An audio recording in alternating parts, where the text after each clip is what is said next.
Hello, my name is Lauren Watkins of the Canton FFA chapter. Today we will share with you some of the history which led to the development of the modern day combine. Here are a few video clips of our research leading to this video and the pieces of equipment which is being exhibited at the 2016 Pennsylvania Farm Show. Hello, my name is Ben Engel. And my name is Lauren Watkins, and we are members of the Canton FFA chapter. Today we are here at the Bradford County Heritage Village and Farm Museum. Here we have the reaper, which was then approved upon by the knotter, which tied bundles together, and then which led on to the reaper binder. We're here today at the Bradford County Farm Museum to ask if we can borrow some farm machinery. One item in particular we are looking at is the reaper binder. Today we have here an old threshing machine, which is basically an older version of the inside guts of a new combine. As you can see, we have come a long ways from the days of the combining of curd in multiple steps, which were far more labor intensive. As we will show next, the Pasto Agricultural Museum can offer any interested individuals of this progression through time. My name is Ben Engel, and I'm from the Canton FFA chapter. I'm here at the Pasto Agricultural Museum with Larry Harpster. Thank you. We're going to talk a little bit about small grains here, I guess.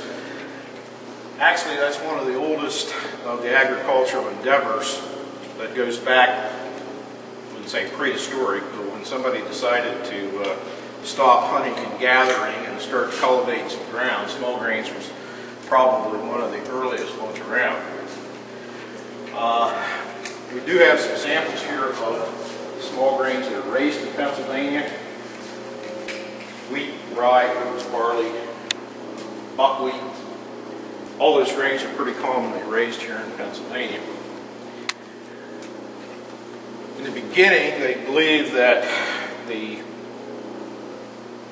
wild oats and so forth and other types of grains that they harvest, they just went out and picked the grains off of it. And of course that was a pretty long time consuming job. So one of the first implements that the early farmers came up with, of course, was a sickle to cut the grain in order to harvest it. And then they had some use for the straw also, not only animal bedding, but some other things. This was only the beginning of a 2-hour visit and tour of the Pasto Agricultural Museum. We would highly recommend going to the website or making the visit there. Larry Harpster also shared with us about the reaping, binding, and threshing. As we researched and prepared the equipment for the Pennsylvania Farm Show, we followed up with Mr. Bob Garrison, the owner of the Columbia Crossroads equipment. He shares with us his experience of sales of pull-type to self-propelled combines. My name is Lauren Watkins from the Canton FFA chapter, and I'm here with Bob Garrison of the Columbia Crossroads equipment. So, Mr. Garrison, did you at one time sell combines? Yes, we did. We were involved in combines, from pull-type combines to self-propelleds, and up to 80s when the rotary combines came into use by our farmers. What changes have you saw while you were selling combines? Combines have gone from basically a mechanical machine to one of mechanical plus electronics. Electronics is playing a bigger portion of data being stored and that the farmer can use it in further production. What were the changes in the skills needed by your employees in the service of combines?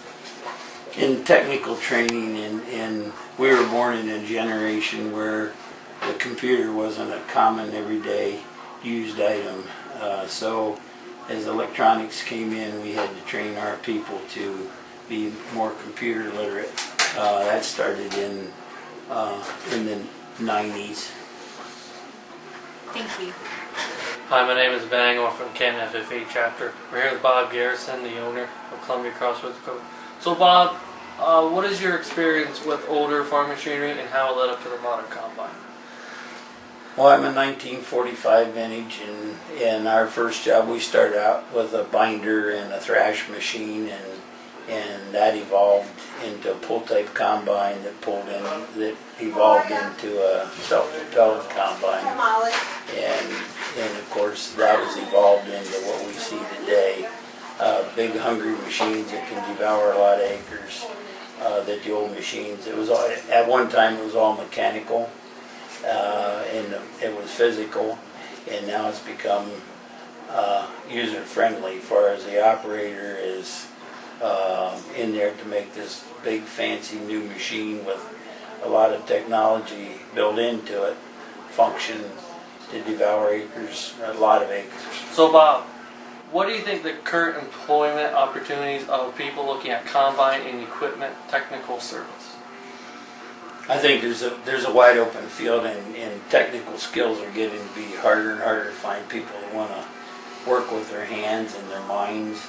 And so I think the market is wide open for good people, aggressive, that want to learn to service and repair the new machines today. So Bob, how do you think economics played a role in your combine sales here in Bradford County?